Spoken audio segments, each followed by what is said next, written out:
ਆਪ ਲਿਹੋ ਤੁਮ ਕਥਾ ਸੁਧਾਰੀ। ਸਤਨਾਮ ਸ੍ਰੀ ਵਾਹਿਗੁਰੂ ਸਾਹਿਬ ਜੀ। ਸੁਨਤ ਸ਼ਾਹਿਦ ਲਿਓ ਬਿਸਮਾਨਿਓ, ਖਾਂ ਵਜੀਰ ਕੇ ਸੰਗ ਬਖਾਨਿਓ। ਹੋਤ ਅਚੰਭਾ ਮਮ ਉਰਮਾਹੀ, ਕਾਰਜ ਸਰਿਓ ਨਾ ਕਛ ਦਲ ਪਾਹੀ। ਵਾਹਿਗੁਰੂ ਜੀ ਕਾ ਖਾਲਸਾ ਵਾਹਿਗੁਰੂ ਜੀ ਕੀ ਫਤਿਹ। ਪਰਮ ਸਨਮਾਨਯੋਗ ਗੁਰੂ ਰੂਪ ਸਾਧ ਸੰਗਤ ਜੀ, ਸਤਿਗੁਰੂ ਜੀ ਦੀ ਪਵਿੱਤਰ ਪਾਵਨ ਹਜ਼ੂਰੀ 'ਚ ਸੰਧਿਆ ਦੇ ਦੀਵਾਨ ਸਜੇ ਨੇ। ਆਪ ਜੀ ਗੁਰੂ ਕੀ ਅੰਮ੍ਰਿਤਮਈ ਗੁਰਬਾਣੀ ਦੇ ਪਾਠ ਕੀਰਤਨ ਸਰਵਣ ਕਰ ਰਹੇ ਸੀ। ਆਓ ਹੁਣ ਆਪਣੀਆਂ ਮਨ ਬਿਰਤੀਆਂ ਨੂੰ ਛੇਵੇਂ ਪਾਤਸ਼ਾਹ ਮਹਾਰਾਜ ਗੁਰੂ ਹਰਗੋਬਿੰਦ ਸਾਹਿਬ ਜੀ ਦੇ ਚਰਨਾਂ 'ਚ ਇਕਾਗਰ ਕਰੀਏ। ਸਤਿਗੁਰੂ ਜੀ ਦੀ ਪਾਵਨ ਕਥਾ ਦਾ ਆਨੰਦ ਮਾਣੀਏ। ਸ੍ਰੀ ਕਰਤਾਰਪੁਰ ਸਾਹਿਬ ਜੀ ਦਾ ਜੰਗ ਜਿੱਤ ਕੇ ਛੇਵੇਂ ਪਾਤਸ਼ਾਹ ਮਹਾਰਾਜ ਸ੍ਰੀ ਕੀਰਤਪੁਰ ਸਾਹਿਬ ਆ ਬਿਰਾਜੇ ਹਨ। ਇੱਥੇ ਆ ਕੇ ਮਹਾਰਾਜ ਨੇ ਪੀਰ ਬੁੱਢਣ ਸ਼ਾਹ ਜੀ 'ਤੇ ਬਖਸ਼ਿਸ਼ ਕੀਤੀ ਹੈ। ਉਹਨਾਂ ਦਾ ਚਲਾਣਾ, ਉਹਨਾਂ ਦਾ ਸੱਚਖੰਡ ਗਮਨ ਹੋਇਆ ਔਰ ਇਸ ਧਰਤੀ ਨੂੰ ਮਹਾਰਾਜ ਜੀ ਨੇ ਆਪਣਾ ਪੱਕਾ ਟਿਕਾਣਾ ਬਣਾ ਲਿਆ ਹੈ। ਬੇਅੰਤ ਕੌਤਕ ਇੱਥੇ ਸਤਿਗੁਰੂ ਜੀ ਕਰਨਗੇ ਔਰ ਇੱਥੇ ਹੀ ਮਹਾਰਾਜ ਛੇਵੇਂ ਪਾਤਸ਼ਾਹ ਜੀ ਜੋਤੀ ਜੋਤ ਸਮਾਉਂਦੇ। ਇਹ ਕੀਰਤਪੁਰ ਸਾਹਿਬ ਬੜੀ ਪਵਿੱਤਰ ਧਰਤੀ ਹੈ। ਸ੍ਰੀ ਅਨੰਦਪੁਰ ਸਾਹਿਬ ਅਤੇ ਕੀਰਤਪੁਰ ਸਾਹਿਬ ਇਹ ਦੋਵੇਂ ਨਗਰ ਗੁਰੂ ਦੇ ਹਨ ਔਰ ਨੇੜੇ ਨੇੜੇ ਹਨ। ਸੰਗਤਾਂ ਨੂੰ ਚਾਹੀਦਾ ਵੀ ਜਦੋਂ ਵੀ ਅਨੰਦਪੁਰ ਸਾਹਿਬ ਜਾਈਏ ਨਾਲ ਕੀਰਤਪੁਰ ਸਾਹਿਬ ਵੀ ਜਾ ਕੇ ਖੁੱਲ੍ਹੇ ਦਰਸ਼ਨ ਮੇਲੇ ਕਰਿਆ ਕਰੀਏ। ਗੁਰੂ ਮਹਾਰਾਜ ਦੀਆਂ ਬਖਸ਼ਿਸ਼ਾਂ ਦੇ ਪਾਤਰ ਬਣਿਆ ਕਰੀਏ। ਬਹੁਤ ਵੱਡਾ ਇਤਿਹਾਸ ਉੱਥੇ ਗੁਰਾਂ ਦਾ ਸਾਂਭਿਆ ਪਿਆ ਹੈ। ਸੋ ਅੱਗੇ ਹੁਣ ਕਥਾ ਆਰੰਭ ਹੋ ਰਹੀ ਹੈ। ਛੇਵੇਂ ਪਾਤਸ਼ਾਹ ਮਹਾਰਾਜ ਦੇ ਜੰਗ ਜਿੱਤਣ ਦੀ ਖਬਰ ਜਦੋਂ ਬਾਦਸ਼ਾਹ ਨੂੰ ਮਿਲੀ ਹੈ, ਬਾਦਸ਼ਾਹ ਦਾ ਦਿਲ ਦਹਿਲ ਗਿਆ। ਕਹਿੰਦਾ ਇਤਨੀ ਫੌਜ ਮੈਂ ਭੇਜੀ ਸੀ, ਸਾਰੀ ਗੁਰੂ ਨੇ ਮਾਰ ਦਿੱਤੀ ਹੈ। ਤਾਂ ਭਾਈ ਵਜ਼ੀਰ ਖਾਂ ਜੀ ਉਸ ਨੂੰ ਸਮਝਾਉਂਦੇ ਨੇ। ਉਹ ਕਥਾ ਪ੍ਰੇਮ ਨਾਲ ਸਰਵਣ ਕਰੋ। ਸਾਰੀ ਸੰਗਤ ਆਖੋ ਸਤਿਨਾਮ ਸ੍ਰੀ ਵਾਹਿਗੁਰੂ ਸਾਹਿਬ ਜੀ। ਸਤਿਨਾਮ ਸ੍ਰੀ ਵਾਹਿਗੁਰੂ ਸਾਹਿਬ ਜੀ। ਸੁਨਤ ਸ਼ਾਹਿਦ ਲਿਓ ਬਿਸਮਾਨਿਓ, ਸੁਣ ਕੇ ਬਾਦਸ਼ਾਹ ਦਾ ਦਿਲ ਦਹਿਲ ਗਿਆ। ਬਾਦਸ਼ਾਹ ਹੈਰਾਨ ਹੋ ਗਿਆ। ਖਾਂ ਵਜੀਰ ਕੇ ਸੰਗ ਬਖਾਨਿਓ, ਔਰ ਕੋਲ ਖੜੇ ਭਾਈ ਵਜ਼ੀਰ ਖਾਂ ਨੂੰ ਬਾਦਸ਼ਾਹ ਸ਼ਾਹਜਹਾਨ ਕਹਿਣ ਲੱਗਾ। ਹੋਤ ਅਚੰਭਾ ਮਮ ਉਰਮਾਹੀ, ਕਹਿਣ ਲੱਗਾ ਵਜ਼ੀਰ ਖਾਂ ਮੈਨੂੰ ਹੈਰਾਨੀ ਹੁੰਦੀ ਹੈ, ਮੇਰੇ ਮਨ 'ਚ ਅਚੰਭਾ ਹੋ ਰਿਹਾ ਹੈ। ਕਾਰਜ ਸਰਿਓ ਨਾ ਕੁਛ ਦਲ ਪਾਹੀ। ਐਡੀ ਫੌਜ ਭੇਜੀ ਹੈ, ਇੰਨਾ ਦਲ ਭੇਜਿਆ ਅਤੇ ਸਾਡੀ ਇੰਨੀ ਫੌਜ ਕੋਲੋਂ ਇੱਕ ਗੁਰੂ ਵੀ ਨਹੀਂ ਫੜਿਆ ਗਿਆ। ਗੁਰੂ ਹਰਗੋਬਿੰਦ ਸਾਹਿਬ ਦੇ ਕੋਲ ਇੰਨੀ ਕਿਹੜੀ ਪਾਵਰ ਹੈ ਵੀ ਉਹਨੇ ਸਾਡੀਆਂ ਸਾਰੀਆਂ ਫੌਜਾਂ ਖਤਮ ਕਰ ਦਿੱਤੀਆਂ ਹਨ। ਕੁਛਕ ਊਨ 1 ਲੱਖ ਪਠਾਏ, 1 ਲੱਖ ਦੇ ਨੇੜੇ ਫੌਜ ਸੀ, ਥੋੜ੍ਹੀ ਘੱਟ ਸੀ, ਫਿਰ ਵੀ 70,000 ਤੋਂ ਉੱਤੇ ਸੀ ਅਤੇ 80,000 ਦੇ ਨੇੜੇ ਫੌਜ ਸੀ। ਇਤਨੀ ਫੌਜ ਭੇਜੀ ਸੀ। ਸੋ ਗੁਰ ਰਣ ਕਰ ਛਿਤ ਸੁਪਤਾਏ, ਗੁਰੂ ਨੇ ਮੈਦਾਨੇ ਜੰਗ ਵਿੱਚ ਸਦਾ ਦੀ ਨੀਂਦ ਸਵਾ ਦਿੱਤੇ ਨੇ। ਇੰਨੇ ਯੋਧੇ ਏਡੇ ਬਲੀ ਸੂਰਮੇ ਗੁਰੂ ਨੇ ਮਾਰ ਦਿੱਤੇ ਨੇ। ਦਲ ਕੋ ਬਲ ਕੋ ਕਰ ਹੰਕਾਰ, ਗੁਰੂ ਨੇ ਸਾਡੀਆਂ ਫੌਜਾਂ 4 ਵਾਰੀ ਤਬਾਹ ਕੀਤੀਆਂ ਨੇ। ਅਸੀਂ ਆਪਣੇ ਦਲ ਤੇ ਬਲ ਦਾ ਹੰਕਾਰ ਕਰਕੇ ਬੜੇ ਬੜੇ ਚੋਣਵੇਂ ਸੂਰਮੇ ਭੇਜੇ ਸਨ। ਗਏ ਜੰਗ ਕੋ ਪਾਏ ਸਹਾਰ, ਕਹਿੰਦੇ ਉਹ ਜਿਹੜੇ ਸਾਡੇ ਸੂਰਮੇ ਜੰਗ ਨੂੰ ਗਏ ਸਨ ਉਹ ਜਾ ਕੇ ਹਾਰ ਪ੍ਰਾਪਤ ਕਰਕੇ ਆਏ, ਭਾਵ ਭਰ ਗਏ ਹਨ, ਉੱਥੇ ਹਾਰ ਗਏ ਹਨ। ਸੁਨ ਕਰ ਖਾਂ ਵਜ਼ੀਰ ਤਬ ਬੋਲਾ, ਬਾਦਸ਼ਾਹ ਦੀ ਇਹ ਹੈਰਾਨੀ ਵਾਲੀ ਗੱਲ ਸੁਣ ਕੇ ਭਾਈ ਵਜ਼ੀਰ ਖਾਂ ਕਹਿਣ ਲੱਗੇ, ਹਜ਼ਰਤ ਜੀਰਾ ਵਰ ਚਿਤ ਡੋਲਾ। ਹੇ ਬਾਦਸ਼ਾਹ ਸਲਾਮਤ, ਸ਼ਹਿਨਸ਼ਾਹ ਛੋਟਾ ਮੂੰਹ ਔਰ ਬੜੀ ਬਾਤ ਹੈ। ਆਪ ਜੀ ਗੁੱਸਾ ਨਾ ਕਰਨਾ। ਆਪ ਜੀ ਦਾ ਮਨ ਡੋਲ ਗਿਆ ਸੀ। ਮੈਂ ਤਾਂ ਆਪ ਜੀ ਨੂੰ ਬੇਨਤੀ ਕਰਦਾ ਰਿਹਾ ਹਾਂ ਕਿ ਸਾਨੂੰ ਗੁਰੂ ਘਰ ਦੇ ਨਾਲ ਬਣਾ ਕੇ ਰੱਖਣੀ ਚਾਹੀਦੀ ਹੈ। ਗੁਰੂ ਨਾਨਕ ਦੇ ਘਰ ਨਾਲ ਵਿਗਾੜਨੀ ਨਹੀਂ ਚਾਹੀਦੀ। ਪਰ ਤੁਹਾਡਾ ਮਨ, ਤੁਹਾਡਾ ਨਿਸ਼ਚਾ ਡੋਲ ਗਿਆ ਸੀ। ਹੋਤੇ ਸ਼ਾਹ ਜਿਮ ਵੱਡੇ ਤੁਮਾਰੇ, ਜਿਵੇਂ ਤੁਹਾਡੇ ਵੱਡੇ ਹੋਏ ਹਨ ਪਿਤਾ ਜੀ ਤੁਹਾਡੇ ਜਹਾਂਗੀਰ ਬਾਦਸ਼ਾਹ। ਦਾਦਾ ਜੀ ਅਕਬਰ ਬਾਦਸ਼ਾਹ, ਪੜਦਾਦਾ ਹਮਾਯੂੰ ਬਾਦਸ਼ਾਹ, ਲਗੜਦਾਦਾ ਬਾਬਰ ਬਾਦਸ਼ਾਹ ਜਿਵੇਂ ਤੁਹਾਡੇ ਵੱਡੇ ਹੋਏ ਹਨ, ਸੇਵਤ ਗੁਰ ਭਗ ਸਿਜਦਾ ਧਾਰੇ। ਉਹ ਗੁਰੂ ਘਰ ਦੀ ਸੇਵਾ ਕਰਦੇ ਰਹੇ ਨੇ, ਗੁਰੂ ਘਰ ਦੇ ਅੱਗੇ ਝੁਕੇ ਰਹੇ ਨੇ, ਗੁਰੂ ਮਹਾਰਾਜ ਨੂੰ ਨਮਸਕਾਰਾਂ ਕਰਦੇ ਰਹੇ ਨੇ, ਕਰ ਪ੍ਰਸੰਨ ਬਰ ਸਭ ਨੇ ਪਾਏ। ਔਰ ਗੁਰੂਆਂ ਦੀ ਸੇਵਾ ਕਰਕੇ ਉਹਨਾਂ ਨੇ ਵਰ ਲਏ ਨੇ। ਬਾਬਰ ਬਾਦਸ਼ਾਹ ਨੇ ਗੁਰੂ ਨਾਨਕ ਦੇਵ ਜੀ ਕੋਲੋਂ 7 ਪੁਸਤਾਂ ਦਾ ਰਾਜ ਲਿਆ ਸੀ, ਔਰ ਹਮਾਯੂੰ ਬਾਦਸ਼ਾਹ ਨੇ ਗੁਰੂ ਅੰਗਦ ਦੇਵ ਜੀ ਕੋਲੋਂ ਵਰਦਾਨ ਲਿਆ ਸੀ। ਅਕਬਰ ਬਾਦਸ਼ਾਹ ਗੁਰੂ ਅਮਰਦਾਸ ਜੀ ਕੋਲ ਚੱਲ ਕੇ ਆਇਆ ਸੀ, ਔਰ ਜਹਾਂਗੀਰ ਬਾਦਸ਼ਾਹ ਤਾਂ ਗੁਰੂ ਅਰਜਨ ਦੇਵ ਜੀ ਤੇ ਗੁਰੂ ਹਰਗੋਬਿੰਦ ਸਾਹਿਬ ਜੀ ਦੇ ਉੱਤੇ ਨਿਸ਼ਚਾ ਰੱਖਦਾ ਸੀ। ਤੁਸੀਂ ਕਿਉਂ ਆਪਣਾ ਨਿਸ਼ਚਾ ਡੁਲਾ ਲਿਆ ਹੈ? ਸਕਲ ਸਮਾਜ ਲਏ ਮਨ ਭਾਏ। ਦੇਖੋ ਗੁਰੂ ਘਰ ਤੋਂ ਬੜਾ ਕੁਝ ਮਿਲਦਾ ਹੈ। ਜੋ ਮੰਗੇ ਠਾਕੁਰ ਆਪਣੇ ਤੇ, ਸੋਈ ਸੋਈ ਦੇਵੈ ਨਾਨਕ ਦਾਸ ਮੁਖਤੇ ਜੋ ਬੋਲੇ, ਇਹਾਂ ਉਹਾਂ ਸੱਚ ਹੋਵੇ। ਜੋ ਜੋ ਵੀ ਤੁਹਾਡੇ ਵੱਡਿਆਂ ਨੇ ਮੰਗਿਆ ਹੈ, ਗੁਰੂ ਨਾਨਕ ਦੇ ਘਰ ਤੋਂ ਮਿਲਿਆ ਹੈ। ਸ਼੍ਰੀ ਨਾਨਕ ਸੰਗ ਬਾਬਰ ਮੇਲਾ। ਸ੍ਰੀ ਗੁਰੂ ਨਾਨਕ ਦੇਵ ਜੀ ਮਹਾਰਾਜ ਸੱਚੇ ਪਾਤਸ਼ਾਹ ਨੂੰ ਤੁਹਾਡੇ ਵੱਡੇ ਬਾਦਸ਼ਾਹ ਬਾਬਰ ਮਿਲੇ ਸਨ। ਰਾਜ ਤੇਜ ਪਰ ਲੀਨ ਸੁਹੇਲਾ। ਬਾਦਸ਼ਾਹ ਬਾਬਰ ਨੇ ਸ੍ਰੀ ਗੁਰੂ ਨਾਨਕ ਦੇਵ ਜੀ ਕੋਲੋਂ ਰਾਜ ਭਾਗ ਦਾ ਵਰ ਲਿਆ ਸੀ। ਗੁਰੂ ਨਾਨਕ ਦੇਵ ਜੀ ਦੀ ਕਿਰਪਾ ਨਾਲ ਬਾਬਰ ਬਾਦਸ਼ਾਹ ਦਾ ਬੜਾ ਤੇਜ ਪ੍ਰਤਾਪ ਹੋਇਆ ਸੀ। ਸ਼ਾਹ ਹਮਾਉ ਚਬਹ ਨਿਕਾਸਾ। ਜਦੋਂ ਸ਼ੇਰਸ਼ਾਹ ਸੂਰੀ ਨੇ ਤੁਹਾਡੇ ਪੜਦਾਦਾ ਬਾਦਸ਼ਾਹ ਹਮਾਯੂੰ ਨੂੰ ਜੰਗ ਦੇ ਮੈਦਾਨ ਚੋਂ ਭਾਜੜ ਪਾ ਦਿੱਤੀ ਸੀ, ਪਹੁੰਚਿਓ ਸ਼੍ਰੀ ਅੰਗਦ ਕੇ ਪਾਸਾ। ਉਸ ਵੇਲੇ ਹਮਾਯੂੰ ਬਾਦਸ਼ਾਹ ਗੁਰੂ ਅੰਗਦ ਦੇਵ ਜੀ ਕੋਲ ਖੰਡੂਰ ਸਾਹਿਬ ਆਇਆ ਸੀ, ਤਿਨਕੇ ਬਰਲੇ ਕਰ ਪਤਸ਼ਾਹੀ। ਤੇ ਗੁਰੂ ਸਾਹਿਬ ਤੋਂ ਵਰ ਮੰਗਿਆ ਸੀ ਵੀ ਮੈਨੂੰ ਦੁਬਾਰਾ ਰਾਜ ਦਿਵਾਓ। ਤੇ ਸਤਿਗੁਰੂ ਜੀ ਨੇ ਕਿਹਾ ਸੀ ਵੀ ਜੇ ਤੂੰ ਹੁਣ ਸਾਡੇ ਤੇ ਤਲਵਾਰ ਨਾ ਚੁੱਕਦਾ ਤਾਂ ਤੇਰਾ ਹੁਣੇ ਰਾਜ ਬਣ ਜਾਣਾ ਸੀ। ਕਿਉਂਕਿ ਜਦੋਂ ਹਮਾਯੂੰ ਬਾਦਸ਼ਾਹ ਜੰਗ 'ਚ ਹਾਰ ਗਿਆ, ਉਹਨੂੰ ਸਿਆਣਿਆਂ ਬੰਦਿਆਂ ਨੇ ਦੱਸਿਆ ਵੀ ਇਹ ਤੇਰੇ ਪਿਤਾ ਨੂੰ ਰਾਜ ਮਹਾਰਾਜ ਗੁਰੂ ਨਾਨਕ ਸਾਹਿਬ ਨੇ ਦਿੱਤਾ ਹੈ। ਉਹਨਾਂ ਦੀ ਗੱਦੀ 'ਤੇ ਜਿਹੜੇ ਗੁਰੂ ਹਨ ਉਹਨਾਂ ਕੋਲ ਜਾ ਕੇ ਉਹਨਾਂ ਕੋਲੋਂ ਫਿਰ ਦੁਬਾਰਾ ਆਸ਼ੀਰਵਾਦ ਲਈਏ। ਤਾਂ ਬਾਦਸ਼ਾਹ ਹਮਾਯੂੰ ਜੋ ਅਕਬਰ ਦਾ ਬੇਟਾ ਸੀ, ਉਹ ਸਾਧ ਸੰਗਤ ਜੀ ਜੰਗ 'ਚੋਂ ਹਾਰ ਕੇ ਖੰਡੂਰ ਸਾਹਿਬ ਆਇਆ। ਅੱਗੇ ਜਿੱਥੇ ਗੁਰਦੁਆਰਾ ਮੱਲ ਖਾੜਾ ਸਾਹਿਬ ਹੈ, ਇੱਥੇ ਮਹਾਰਾਜ ਗੁਰੂ ਅੰਗਦ ਦੇਵ ਜੀ ਬੱਚਿਆਂ ਨੂੰ ਕੁਸ਼ਤੀਆਂ ਕਰਾਉਂਦੇ, ਬਾਣੀ ਪੜ੍ਹਾਉਂਦੇ, ਅੱਖਰ ਸਿਖਾਉਂਦੇ ਤੇ ਆਪਣੀ ਮਸਤੀ 'ਚ ਪਰਮੇਸ਼ਰ ਦਾ ਨਾਮ ਜਪਦੇ ਸਹਿ ਸਮਾਧੀ 'ਚ ਬੈਠੇ ਹੋਏ ਸਨ।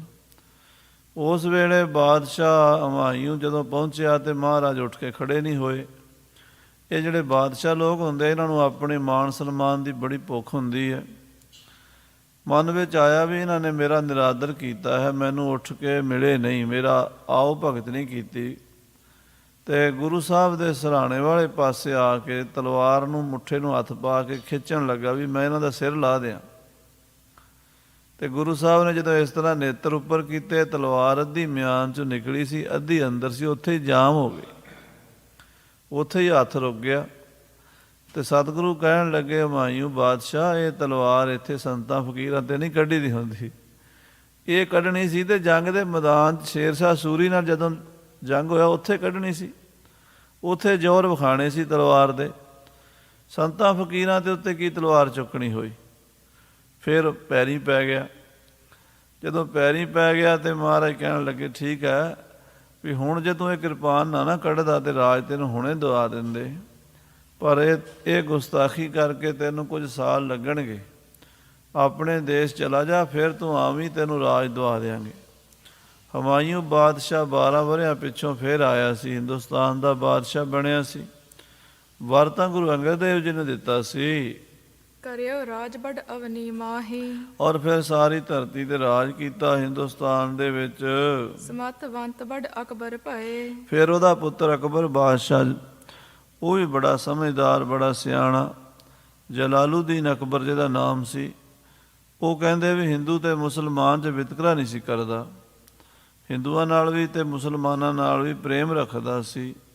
ਆਪਣੇ ਆਪ ਵਿੱਚੋਂ ਇੱਕ ਤਰ੍ਹਾਂ ਦਾ ਸੁਹਿਰਦ ਬਾਦਸ਼ਾਹ ਕਹਾਉਂਦਾ ਸੀ। ਸ਼੍ਰੀ ਗੁਰ ਅਮਰ ਆਰਾਧਨ ਕੀਏ। ਉਹ ਵੀ ਗੁਰੂ ਅਮਰਦਾਸ ਦੀ ਸ਼ਰਨ ਪਿਆ, ਕਿਉਂਕਿ ਉਹਨੇ ਬੜੇ ਪੀਰ ਫਕੀਰ ਮਨਾਏ, ਬੜੇ ਬੜੇ ਸਾਧੂ ਸੰਤਾਂ ਕੋਲੋਂ, ਮੁਸਲਮਾਨ ਫਕੀਰਾਂ ਕੋਲੋਂ ਦੁਆਵਾਂ ਕਰਾਈਆਂ, ਪੰਡਤਾਂ ਕੋਲੋਂ ਵੀ ਮੰਤਰ ਜੰਤਰ ਕਰਾਏ ਬਈ ਚਿਤੌੜਗੜ੍ਹ ਦਾ ਕਿਲ੍ਹਾ ਫਤਿਹ ਕਰ ਲਵਾਂ। ਕਿਤੋਂ ਵੀ ਉਹ ਗੱਲ ਬਣੀ ਨਹੀਂ। ਫਿਰ ਅਕਬਰ ਬਾਦਸ਼ਾਹ ਨੂੰ ਗੁਰੂ ਘਰ ਦੀ ਮਹਿਮਾ ਦਾ ਪਤਾ ਲੱਗਾ ਅਤੇ ਸਤਿਗੁਰੂ ਅਮਰਦਾਸ ਮਹਾਰਾਜ ਦੇ ਚਰਨਾਂ ਵਿੱਚ ਆਪਣੇ ਮੰਤਰੀ, ਆਪਣੇ ਬੰਦੇ ਭੇਜੇ, ਬੇਨਤੀ ਕੀਤੀ, ਮਹਾਰਾਜ 8 ਸਾਲ ਹੋ ਗਏ ਚਿਤੌੜਗੜ੍ਹ ਦਾ ਕਿਲ੍ਹਾ ਨਹੀਂ ਜਿੱਤਿਆ ਜਾ ਰਿਹਾ, ਬੜਾ ਨੁਕਸਾਨ ਹੋ ਰਿਹਾ, ਬਹੁਤ ਉੱਥੇ ਬੰਦੇ ਮਰ ਰਹੇ ਨੇ, ਖੂਨ ਖਰਾਬਾ ਹੋ ਰਿਹਾ, ਜੰਗ ਕਿਸੇ ਪਾਸੇ ਲੱਗਦਾ ਨਹੀਂ, ਨਾ ਹਾਰ ਹੁੰਦੀ ਹੈ ਨਾ ਜਿੱਤ ਹੁੰਦੀ ਹੈ, ਲੜਾਈ ਚੱਲੀ ਜਾਂਦੀ ਹੈ। ਸਤਿਗੁਰੂ ਜੀ ਗੁਰੂ ਅਮਰਦਾਸ ਮਹਾਰਾਜ ਜਦੋਂ ਬੌਲੀ ਸਾਹਿਬ ਦੀ ਸੇਵਾ ਕਰਾ ਰਹੇ ਸਨ, ਬੌਲੀ ਸਾਹਿਬ ਦੀਆਂ 84 ਪੌੜੀਆਂ ਪੁੱਟੀਆਂ ਜਾ ਚੁੱਕੀਆਂ ਸਨ, ਥੱਲੇ ਸੰਗਤ ਪਹੁੰਚ ਗਈ ਸੀ ਖੁਦਾਈ ਕਰਦੀ ਕਰਦੀ ਕਰਦੀ। ਜਿੱਥੋਂ ਪਾਣੀ ਨਿਕਲਣਾ ਸੀ ਉੱਥੇ ਬਹੁਤ ਵੱਡੀ ਚਟਾਨ ਆ ਗਈ। ਆ ਜਿਹੜੀ ਆਪਾਂ ਧਰਤੀ 'ਤੇ ਬੈਠੇ ਹਾਂ, ਥੱਲੇ ਪੱਟੀ ਹੈ ਨਾ, ਪਾਣੀ ਵੀ ਥੱਲੇ ਹੈ ਅਤੇ ਪੱਥਰ ਵੀ ਬੜੇ ਬੜੇ ਤਗੜੇ। ਬਹੁਤ ਵੱਡਾ ਪੱਥਰ ਆ ਗਿਆ। ਉਹ ਪੱਥਰ ਟੁੱਟਣ ਵਿੱਚ ਨਹੀਂ ਆਉਂਦਾ, ਬਹੁਤ ਵੱਡਾ ਸੀ, ਜਿਵੇਂ ਪਹਾੜ ਵਰਗਾ ਪੱਥਰ ਸੀ ਥੱਲੇ ਕੋਈ। ਉਹ ਕਿਸੇ ਤਰ੍ਹਾਂ ਵੀ ਉਹ ਰੁੱਖ ਨਹੀਂ ਸੀ ਆ ਰਿਹਾ। ਬੜੇ ਸਿੱਖ ਜ਼ੋਰ ਲਾ ਹਟੇ ਅਤੇ ਗੁਰੂ ਅਮਰਦਾਸ ਸਾਹਿਬ ਜੀ ਕੋਲ ਉਹ ਮਸਲਾ ਵੀ ਉਦੋਂ ਪਿਆ ਸੀ। ਸੰਗਤਾਂ ਆ ਕੇ ਕਹਿ ਰਹੀਆਂ ਸੀ, ਮਹਾਰਾਜ ਬੌੜੀ ਦਾ ਕੜ ਨਹੀਂ ਟੁੱਟਦਾ। ਅਤੇ ਮਹਾਰਾਜ ਦਾ ਬਚਨ ਹੋਇਆ ਵੀ ਜਦੋਂ ਬੌਲੀ ਦਾ ਕੜ ਟੁੱਟੇਗਾ ਉਦੋਂ ਤੁਹਾਡਾ ਚਿਤੌੜਗੜ੍ਹ ਵੀ ਟੁੱਟ ਜਾਏਗਾ। ਇਹ ਸੁਭਾਵਕ ਹੀ ਮਹਾਂਪੁਰਸ਼ਾਂ ਦੇ ਬਚਨ ਦੇ ਸੁੱਤੇ ਸਿੱਧੇ ਹੁੰਦੇ। ਗੁਰੂ ਅਮਰਦਾਸ ਮਹਾਰਾਜ ਦਾ ਬਚਨ ਸੁਣ ਕੇ ਉਹਨਾਂ ਬੰਦਿਆਂ ਨੇ ਬਾਦਸ਼ਾਹ ਨੂੰ ਖਬਰ ਵੀ ਕੀਤੀ, ਆਪਣੇ ਬੰਦੇ ਵੀ ਉੱਥੇ ਰੱਖ ਦਿੱਤੇ, ਛੱਡ ਦਿੱਤੇ ਵੀ ਪਤਾ ਕਰੋ ਬੌਲੀ ਦਾ ਕੜ ਕਿਵੇਂ ਟੁੱਟੇਗਾ, ਕਦੋਂ ਟੁੱਟੇਗਾ। ਇੱਕ ਦਿਨ ਭਾਈ ਮਾਣਕ ਚੰਦ ਜੀ ਗੁਰੂ ਕੇ ਪ੍ਰੇਮੀ ਸਿੱਖ ਹੋਏ ਨੇ। ਉਹ ਬਹੁਤ ਵੱਡਾ ਹਥੌੜਾ, ਜਿਹਨੂੰ ਆਪਾਂ ਪੰਜਾਬੀ 'ਚ ਘਣ ਕਹਿ ਦਿੰਦੇ ਹਾਂ, ਬਦਾਨ ਵੀ ਕਹਿ ਦਿੰਦੇ ਹਾਂ, ਉਹ ਵੱਡਾ ਸਾਰਾ 15-20 ਕਿਲੋ ਦਾ ਹਥੌੜਾ ਹੁੰਦਾ, ਭਾਰਾ ਲੋਹੇ ਦਾ। ਉਹ ਲੈ ਕੇ ਤੇ ਥੱਲੇ ਵੜ ਗਏ ਅਤੇ ਜਾ ਕੇ ਗੁਰੂ ਦਾ ਨਾਂ ਲੈ ਕੇ ਜਦੋਂ ਘਣ ਮਾਰਿਆ, ਉਹ ਕੜ ਟੁੱਟ ਗਿਆ। ਥੱਲਿਓਂ ਪਾਣੀ ਇੱਕਦਮ ਬੰਬ ਨਿਕਲੀ ਅਤੇ ਭਾਈ ਮਾਣਕ ਚੰਦ ਜੀ ਵਿੱਚ ਡੁੱਬ ਗਏ ਅਤੇ ਸਵਾਸ ਵੀ ਪੂਰੇ ਹੋ ਗਏ। ਸਿੱਖਾਂ ਨੇ ਆ ਕੇ ਸਤਿਗੁਰਾਂ ਨੂੰ ਦੱਸਿਆ, ਮਹਾਰਾਜ ਭਾਈ ਮਾਣਕ ਚੰਦ ਡੁੱਬ ਗਿਆ। ਗੁਰੂ ਅਮਰਦਾਸ ਮਹਾਰਾਜ ਕਹਿੰਦੇ ਕਦੀ ਮਾਣਕ ਵੀ ਡੁੱਬਿਆ, ਜਾਓ ਲਿਆਓ ਉਹਨਾਂ ਨੂੰ। ਲਿਆ ਕੇ ਜਦੋਂ ਚਰਨਾਂ 'ਚ ਲੰਮਾ ਪਾਇਆ, ਸਤਿਗੁਰਾਂ ਨੇ ਆਪਣੇ ਚਰਨਾਂ ਦਾ ਅੰਗੂਠਾ ਛੁਆਇਆ, ਉੱਠ ਕੇ ਬੈਠ ਗਏ। ਉਹ ਡੇਟ, ਉਹ ਟਾਈਮ ਨੋਟ ਕਰਕੇ ਬਾਦਸ਼ਾਹ ਨੂੰ ਭੇਜਿਆ ਗਿਆ। ਸੇਮ ਟਾਈਮ 'ਤੇ ਚਿਤੌੜਗੜ੍ਹ ਫਤਿਹ ਹੋ ਗਿਆ। ਸੋ ਇਸ ਕਰਕੇ ਅਕਬਰ ਬਾਦਸ਼ਾਹ ਸ੍ਰੀ ਗੁਰੂ ਅਮਰਦਾਸ ਜੀ ਦੇ ਦਰਸ਼ਨ ਕਰਨ ਲਈ ਸ੍ਰੀ ਗੋਇੰਦਵਾਲ ਸਾਹਿਬ ਆਇਆ। ਜਦੋਂ ਗੁਰੂ ਅਮਰਦਾਸ ਮਹਾਰਾਜ ਦੇ ਦਰਸ਼ਨਾਂ ਲਈ ਉੱਥੋਂ ਆਪਣੇ ਡੇਰੇ 'ਚੋਂ ਤੁਰਿਆ, ਜੋੜਾ ਨਹੀਂ ਪਾਇਆ, ਨੰਗੇ ਪੈਰੀਂ ਤੁਰਿਆ ਅਤੇ ਜਿਹੜੇ ਰਸਤੇ 'ਚ ਪਾਵੜੇ ਵਿਛਾਏ ਸਨ ਨਾ ਮੈਟ, ਉਹ ਵੀ ਚੁੱਕ ਕੇ ਪਰੇ ਸਿੱਟ ਦਿੱਤੇ ਅਤੇ ਬੜੇ ਨਿਮਾਣੇ ਸੇਵਕ ਦੀ ਤਰ੍ਹਾਂ ਸਤਿਗੁਰਾਂ ਦੇ ਕੋਲ ਆ ਕੇ ਲੰਗਰ 'ਚ ਪ੍ਰਸ਼ਾਦਾ ਵੀ ਛਕਿਆ ਅਤੇ ਗੁਰੂ ਸਾਹਿਬ ਮਹਾਰਾਜ ਦੇ ਦਰਸ਼ਨ ਕੀਤੇ। ਗੁਰੂ ਅਮਰਦਾਸ ਜੀ ਦੇ ਗੜ ਚਤੌੜ ਤਿਨ ਬਚਤੇ ਟੁੱਟਿਓ। ਗੁਰੂ ਅਮਰਦਾਸ ਜੀ ਦੇ ਵਾਰ ਨਾਲ ਚਿਤੌੜਗੜ੍ਹ ਦਾ ਕਿਲ੍ਹਾ ਟੁੱਟਾ ਸੀ, ਫਤਿਹ ਹੋਇਆ ਸੀ। ਦੁਆਦਸ਼ ਬਰਖਨ ਜੋ ਨਹ ਛੂਟਿਓ। ਜਿਹੜਾ ਸਾਧ ਸੰਗਤ ਜੀ 12 ਸਾਲ 'ਚ ਨਹੀਂ ਸੀ ਟੁੱਟਾ, ਉਹ ਗੁਰੂ ਸਾਹਿਬ ਦੇ ਬਚਨ ਨਾਲ ਟੁੱਟ ਗਿਆ। ਮਿਲ ਕਰ ਭੇਟ ਪਰਗਣਾ ਕੀਨ। ਬਾਦਸ਼ਾਹ ਅਕਬਰ ਨੇ ਉਦੋਂ ਫਿਰ ਝਬਾਲ ਦਾ ਪਰਗਣਾ ਗੁਰੂ ਸਾਹਿਬ ਨੂੰ ਲੰਗਰ ਵਾਸਤੇ ਭੇਟਾ ਕਰਨਾ ਚਾਹਿਆ। ਮਹਾਰਾਜ ਇਹ ਪਰਗਣਾ, ਇਹ ਇਲਾਕਾ ਸਾਰਾ ਹੀ ਗੁਰੂ ਕੇ ਲੰਗਰਾਂ ਲਈ ਲੈ ਲਓ। ਮਹਾਰਾਜ ਕਹਿੰਦੇ ਇਹ ਲੰਗਰ ਗੁਰੂ ਨਾਨਕ ਦੇਵ ਜੀ ਦਾ ਹੈ ਅਤੇ ਗੁਰੂ ਨਾਨਕ ਦੇਵ ਜੀ ਆਪ ਚਲਾਉਂਦੇ ਹਨ। ਉਹਨਾਂ ਦੇ 20 ਰੁਪਈਆਂ ਦੀ ਬਰਕਤ ਨਾਲ ਇਹ ਲੰਗਰ ਚੱਲਦਾ ਹੈ। ਅਸੀਂ ਕੋਈ ਵੀ ਗੁਰੂ ਕੇ ਲੰਗਰ ਵਾਸਤੇ ਜਗੀਰ ਮਾਇਆ ਨਹੀਂ ਲੈਣੀ। ਤਾਂ ਬਾਦਸ਼ਾਹ ਨੇ ਕਿਹਾ, ਮਹਾਰਾਜ ਤੁਸੀਂ ਲੰਗਰ ਵਾਸਤੇ ਨਾ ਲਵੋ, ਪਰ ਮੈਨੂੰ ਆਪਣਾ ਪੁੱਤਰ ਤਾਂ ਕਹਿ ਦਿਓ, ਮੈਂ ਤੁਹਾਡਾ ਪੁੱਤਰ ਹਾਂ, ਤੁਸੀਂ ਮੇਰੇ ਪਿਤਾ ਹੋ। ਇਸ ਰਿਸ਼ਤੇ ਭਾਨੀ ਮੇਰੀ ਭੈਣ ਲੱਗਦੀ ਹੈ। ਇੱਕ ਭਰਾ ਆਪਣੀ ਭੈਣ ਨੂੰ ਤਾਂ ਦੇ ਸਕਦਾ, ਇਹ ਕਹਿ ਕੇ ਉਹਨੇ ਮਹਾਰਾਜ ਦੀ ਬੇਟੀ ਬੀਬੀ ਭਾਨੀ ਨੂੰ, ਸਾਧ ਸੰਗਤ ਜੀ ਇਹ ਸਾਰੀ ਜਿਹੜੀ ਝਬਾਲ ਦੇ ਇਲਾਕੇ ਦੀ ਜ਼ਮੀਨ ਸੀ, ਇਹਨੂੰ ਬੀੜ ਬਾਬਾ ਬੁੱਢਾ ਸਾਹਿਬ ਵੀ ਕਹਿੰਦੇ ਆਪਾਂ, ਇਹ ਅਸਲ 'ਚ ਗੁਰੂ ਅਮਰਦਾਸ ਸਾਹਿਬ ਦੇ ਸਮੇਂ ਅਕਬਰ ਭੇਟ ਕਰ ਗਿਆ ਸੀ। ਬਾਅਦ 'ਚ ਮਹਾਰਾਜ ਨੂੰ ਪਤਾ ਸੀ ਗੁਰੂ ਅਮਰਦਾਸ ਜੀ ਨੂੰ ਵੀ ਅੱਗੇ ਆਉਣ ਵਾਲੇ ਸਮੇਂ ਵਿੱਚ ਗੁਰੂ ਘਰ ਦੇ ਪਸਾਰੇ ਬਹੁਤ ਪਸਰ ਜਾਣੇ ਨੇ, ਵੱਡੇ ਕਾਰਜ ਹੋਣੇ ਆ, ਸਿੱਖਾਂ ਨੂੰ ਵੀ ਲੋੜ ਪੈਣੀ ਹੈ। ਸੋ ਮਹਾਰਾਜ ਨੇ ਇਹ ਜਗ੍ਹਾ ਜਿਹੜੀ ਸੀ ਬੀਬੀ ਭਾਨੀ ਦੇ ਨਾਂ 'ਤੇ ਫਿਰ ਜੋ ਬਾਦਸ਼ਾਹ ਭੇਟਾ ਕਰ ਗਿਆ, ਇਹ ਸਵੀਕਾਰ ਕਰ ਲਈ। ਇੱਥੇ ਫਿਰ ਬਾਬਾ ਬੁੱਢਾ ਸਾਹਿਬ ਜੀ ਦਾ ਪਹਿਰਾ ਲਾਇਆ। ਇੱਥੇ ਹੀ ਮਾਤਾ ਗੰਗਾ ਜੀ ਵਰ ਮੰਗਣ ਆਏ ਸੀ। ਤਾਂ ਬਾਅਦ ਵਿੱਚ ਜਦੋਂ ਸਿੱਖਾਂ ਦੇ ਮਿਸਲਾਂ ਦੇ ਸਮੇਂ ਆਏ ਨੇ, ਉਦੋਂ ਤੱਕ ਵੀ ਇਹ ਜਗੀਰ ਜਿਹੜੀ ਹੈ ਜ਼ਕਰੀਆ ਖਾਂ ਦੇ ਨਾਲ ਕਈ ਵਾਰੀ ਸਰਕਾਰ ਜ਼ਬਤ ਕਰ ਲੈਂਦੀ ਸੀ, ਕਈ ਵਾਰੀ ਸਿੰਘਾਂ ਨੂੰ ਦੇ ਦਿੰਦੇ ਸੀ, ਕਈ ਰੌਲੇ ਪੈਂਦੇ ਸੀ। ਬੜਾ ਲੰਮਾ ਇਤਿਹਾਸ ਹੈ, ਰਹੋ ਵਿਚਾਰ। ਅਕਬਰ ਬਾਦਸ਼ਾਹ ਨੇ ਇਹ ਜਿਹੜਾ ਪਰਗਣਾ ਸੀ ਝਬਾਲ ਦਾ, ਸਤਿਗੁਰੂ ਜੀ ਨੂੰ ਭੇਟਾ ਕੀਤਾ ਸੀ। ਤਿਨ ਪ੍ਰਸੰਨਤਾ ਤੇ ਸੁਖ ਲੀਨ। ਗੁਰੂ ਮਹਾਰਾਜ ਸਾਹਿਬ ਜੀ ਗੁਰੂ ਅਮਰਦਾਸ ਦੀ ਪ੍ਰਸੰਨਤਾ ਨਾਲ ਅਕਬਰ ਬਾਦਸ਼ਾਹ ਬੜਾ ਖੁਸ਼ ਹੋਇਆ ਸੀ, ਉਹਨੂੰ ਬੜੀ ਸ਼ਾਂਤੀ ਮਿਲੀ ਸੀ ਦਰਸ਼ਨ ਕਰਕੇ। ਪੁਨ ਸ਼੍ਰੀ ਅਰਜਨ ਹਰਗੋਬਿੰਦ। ਫਿਰ ਗੁਰੂ ਅਰਜਨ ਦੇਵ ਜੀ ਤੇ ਗੁਰੂ ਹਰਗੋਬਿੰਦ ਸਾਹਿਬ ਜੀ ਮਹਾਰਾਜ ਦੇ ਪਾਸ ਮਿਲਿਓ ਪਦਰ ਤਵ ਦੁਆ ਕਰ ਬੰਦ। ਤੁਹਾਡਾ ਪਿਤਾ ਜਹਾਂਗੀਰ ਬਾਦਸ਼ਾਹ ਮਿਲਦਾ ਸੀ ਹੱਥ ਜੋੜ ਕੇ। ਸਾੜ ਸਤੀ ਆਦਿਕ ਦੁਖ ਭਾਰੇ। ਬਾਦਸ਼ਾਹ ਤੁਹਾਡੇ ਪਿਤਾ ਜਹਾਂਗੀਰ ਤੇ ਸਾੜ ਸਤੀ ਆ ਗਈ ਸੀ, 7.5 ਸਾਲ ਦੀ ਸੀ, ਬੜੇ ਭਾਰੀ ਦੁੱਖ ਬਣਨੇ ਸਨ, ਕਸ਼ਟ ਬਣਨੇ ਸਨ। ਉਹ ਮਹਾਰਾਜ ਨੇ ਸ੍ਰੀ ਗੁਰੂ ਹਰਗੋਬਿੰਦ ਸਾਹਿਬ ਜੀ ਨੇ ਦੂਰ ਕਰ ਦਿੱਤੇ। ਗੁਰ ਪ੍ਰਸੰਨ ਕਰ ਸਕਲ ਨਿਵਾਰੇ। ਗੁਰੂ ਨੂੰ ਪ੍ਰਸੰਨ ਕੀਤਾ ਤੇ ਸਾਰੇ ਦੁੱਖ ਦੂਰ ਕਰਵਾ ਲਏ ਤੁਹਾਡੇ ਪਿਤਾ ਨੇ। ਜਬ ਕੀ ਤੁਮ ਪਤਸ਼ਾਹਤ ਪਾਈ। ਹੁਣ ਬਾਦਸ਼ਾਹ ਸਲਾਮਤ ਤੁਸੀਂ ਬਾਦਸ਼ਾਹ ਬਣੇ ਹੋ। ਮੁਗਲਿਆ ਖਾਨਦਾਨ ਦੇ ਤੁਸੀਂ 5ਵੇਂ ਬਾਦਸ਼ਾਹ ਹੋ। ਪਹਿਲਾ ਬਾਬਰ, ਦੂਜਾ ਹਮਾਯੂੰ, ਤੀਜਾ ਅਕਬਰ, ਚੌਥਾ ਜਹਾਂਗੀਰ ਤੇ 5ਵਾਂ ਸ਼ਾਹਜਹਾਨ। ਤੁਸੀਂ ਹੁਣ 5ਵੀਂ ਥਾਂ ਤੇ ਹਿੰਦੁਸਤਾਨ ਦੇ ਮਾਲਕ ਬਣੇ ਹੋ। ਅਨਕ ਬਾਰ ਹੀ ਰਾਰ ਮਚਾਈ। ਪਰ ਤੁਸੀਂ ਜਦੋਂ ਦੇ ਬਣੇ ਹੋ ਗੁਰੂ ਘਰ ਨਾਲ ਜੰਗ ਛੇੜ ਕੇ ਰੱਖਿਆ ਹੈ। ਹਰ ਵਾਰੀ ਤੁਸੀਂ ਲੜਾਈ ਝਗੜਾ ਕਰਨ ਲਈ ਫੌਜਾਂ ਭੇਜਦੇ ਹੋ ਗੁਰੂ ਨਾਲ। ਬਹੁ ਨੁਕਸਾਨ ਤੁਮਾਰਾ ਭਇਓ। ਪਰ ਇਹਦੇ 'ਚ ਤੁਹਾਡਾ ਹੀ ਨੁਕਸਾਨ ਹੋਇਆ। ਪਹਿਲੀ ਵਾਰੀ ਤੁਸੀਂ ਮਾਮੂਲੀ ਜੀ ਗੱਲ ਤੇ ਫੌਜ ਭੇਜ ਦਿੱਤੀ, 7000 ਤੁਹਾਡੀ ਫੌਜ ਮਾਰੀ ਗਈ। ਫਿਰ ਜਲੰਧਰ ਦੇ ਸੂਬੇਦਾਰ ਨੇ 14000 ਫੌਜ ਲੈ ਕੇ ਗੁਰੂ ਤੇ ਹੱਲਾ ਕੀਤਾ, ਉਹ ਵੀ ਮਾਰੀ ਗਈ। ਫਿਰ ਜਦੋਂ ਤੁਹਾਡੇ ਘੋੜੇ ਲੈ ਗਿਆ ਗੁਰੂ ਦਾ ਸਿੱਖ ਕੱਢ ਕੇ, ਤੇ ਤੁਸੀਂ ਉਹਦੇ ਬਦਲੇ 'ਚ ਲੱਲਾ ਬੇਗ ਨੂੰ 35000 ਫੌਜ ਦੇ ਕੇ ਭੇਜਿਆ, ਉਹ ਵੀ ਮਾਰੀ ਗਈ। ਹੁਣ ਤੁਸੀਂ 70-80 ਹਜ਼ਾਰ ਫੌਜ, 78000 ਫੌਜ ਮਰਵਾ ਬੈਠੇ ਹੋ। ਲੱਖ ਲਸ਼ਕਰ ਤਹਿ ਖਪ ਗਇਓ। ਲੱਖਾਂ ਫੌਜਾਂ ਦੇ ਗੁਰੂ ਨਾਲ ਲੜ ਕੇ ਖਤਮ ਹੋ ਗਈਆਂ ਆਪਣੀਆਂ। ਮੈਂ ਬਾਰ ਅਰਜ਼ ਕਰ ਰਹਿਓ। ਮੈਂ ਬਾਰ-ਬਾਰ ਤੁਹਾਨੂੰ ਅਰਜ਼ ਕਰਦਾ ਹਾਂ, ਤੁਹਾਨੂੰ ਬੇਨਤੀ ਕਰਦਾ ਹਾਂ ਵੀ ਬਾਬੇ ਨਾਨਕ ਦਾ ਘਰ ਅਜ਼ਮਤਾਂ ਵਾਲਾ ਹੈ, ਕਰਾਮਾਤਾਂ ਦਾ ਖਜ਼ਾਨਾ ਹੈ। ਉਹ ਕੋਈ ਐਵੇਂ ਨਹੀਂ ਬੈਠੇ ਹੋਏ। ਉਹਨਾਂ ਕੋਲ ਰੱਬੀ ਸ਼ਕਤੀਆਂ ਹਨ, ਰੱਬੀ ਪਾਵਰਾਂ ਹਨ, ਉਹ ਰੱਬ ਦਾ ਹੀ ਰੂਪ ਹਨ।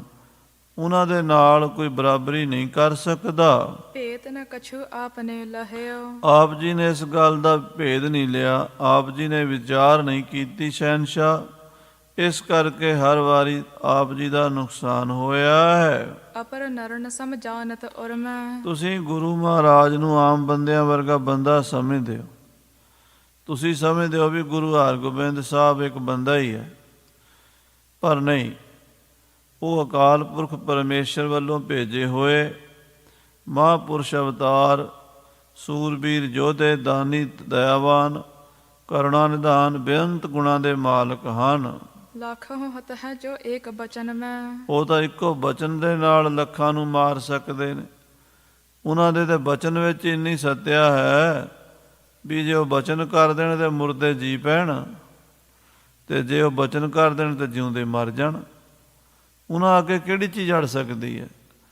ਉਹ ਪੂਰੇ ਪੁਰਖ ਮਹਾਂਪੁਰਸ਼ ਅਵਤਾਰ ਹਨ, ਜਿਨ ਸੋ ਕਰ ਜੋਰੇ ਬਨ ਆਵੈ। ਜਿਨ੍ਹਾਂ ਮਹਾਂਪੁਰਸ਼ਾਂ ਗੁਰੂਆਂ ਦੇ ਅੱਗੇ ਹੱਥ ਜੋੜ ਕੇ ਗੁਜ਼ਾਰਾ ਹੁੰਦਾ, ਜਿਸ ਨਾਲ ਜ਼ੋਰ ਨਾ ਚੱਲੀ, ਜਿਹਦੇ ਨਾਲ ਜ਼ੋਰ ਨਹੀਂ ਚੱਲਦਾ, ਖਲੇ ਕੀਚੈ ਅਰਦਾਸ, ਉਹ ਸਤਿਗੁਰੂ ਦੇ ਚਰਨਾਂ 'ਚ ਬੇਨਤੀ ਅਰਦਾਸ ਹੀ ਚੱਲਦੀ ਹੈ। ਤਿਨ ਸੋ ਜੰਗ ਕਹਾ ਮਨ ਭਾਵੈ। ਇਹੋ ਜਿਹੇ ਮਹਾਂਪੁਰਸ਼ਾਂ ਨਾਲ ਜੰਗ ਕਰਨਾ, ਜਿਹੜੇ ਪੂਰੇ ਹਨ, ਅਵਤਾਰ ਹਨ, ਗੁਰੂ ਹਨ, ਗੁਰੂ ਨਾਨਕ ਦੀ ਜੋਤ ਹੈ, ਉਹਨਾਂ ਦੇ ਨਾਲ ਜੰਗ ਨਹੀਂ ਕਰਨਾ ਚਾਹੀਦਾ, ਬਲਕਿ ਹੱਥ ਜੋੜ ਕੇ ਪਰੇ ਹੋ ਜਾਣਾ ਚਾਹੀਦਾ ਵੀ ਮਹਾਂਪੁਰਸ਼ਾਂ ਤੋਂ ਬਚ ਕੇ ਰਹੀਏ।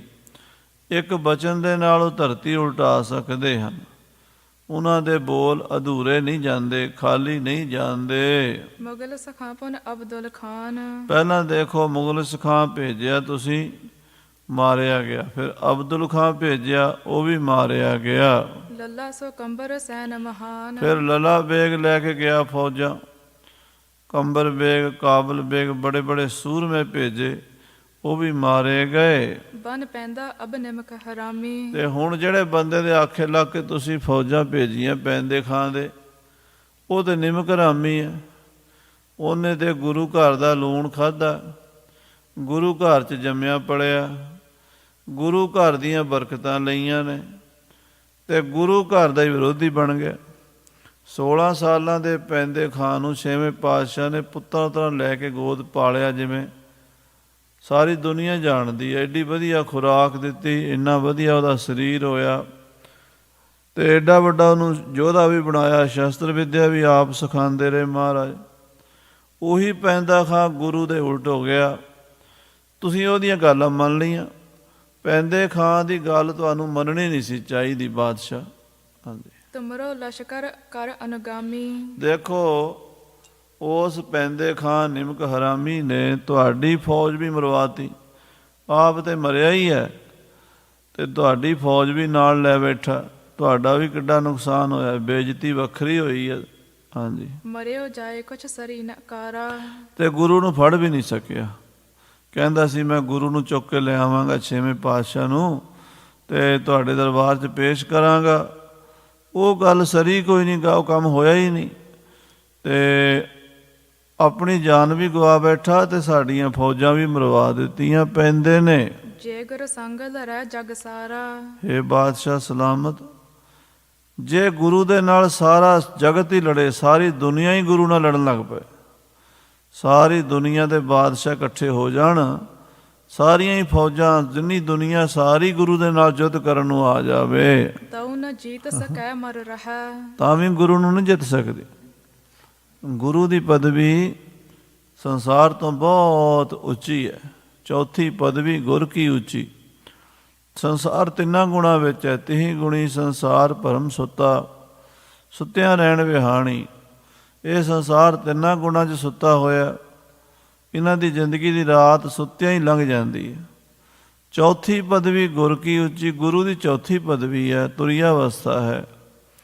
ਉਹ ਜਿਹੜੀ ਅਵਸਥਾ 'ਚ ਸਤਿਗੁਰੂ ਜੀ ਪਹੁੰਚੇ ਹੋਏ ਨੇ, ਉੱਥੇ ਕੋਈ ਪਹੁੰਚ ਨਹੀਂ ਸਕਦਾ, ਕੋਈ ਉਹਨਾਂ ਨੂੰ ਜਿੱਤ ਨਹੀਂ ਸਕਦਾ। ਸਾਰੀ ਦੁਨੀਆ ਦੀਆਂ ਫੌਜਾਂ ਚੜ੍ਹ ਕੇ ਆ ਜਾਣ, ਸਾਰੀ ਦੁਨੀਆ ਦੇ ਬਾਦਸ਼ਾਹ, ਰਾਜੇ, ਮਹਾਰਾਜੇ ਆਪੋ ਆਪਣੀ ਸੈਨਾ ਲੈ ਕੇ ਆ ਜਾਣ, ਤਾਂ ਵੀ ਗੁਰੂ ਨੂੰ ਜਿੱਤ ਨਹੀਂ ਸਕਦੇ। ਕਹਾਂ ਬਾਤ ਤੁਮ ਲਸ਼ਕਰ ਅਹ। ਤੁਹਾਡੀ ਫੌਜ ਦੀ ਤਾਂ ਕੀ ਔਕਾਤ ਹੈ ਬਾਦਸ਼ਾਹ, ਕੀ ਗੱਲ ਕਰਨੀ ਹੋਈ। ਗੁਰੂਆਂ ਦੇ ਨਾਲ ਕੋਈ ਵੀ ਪੂਰਾ ਨਹੀਂ ਉਤਰ ਸਕਦਾ।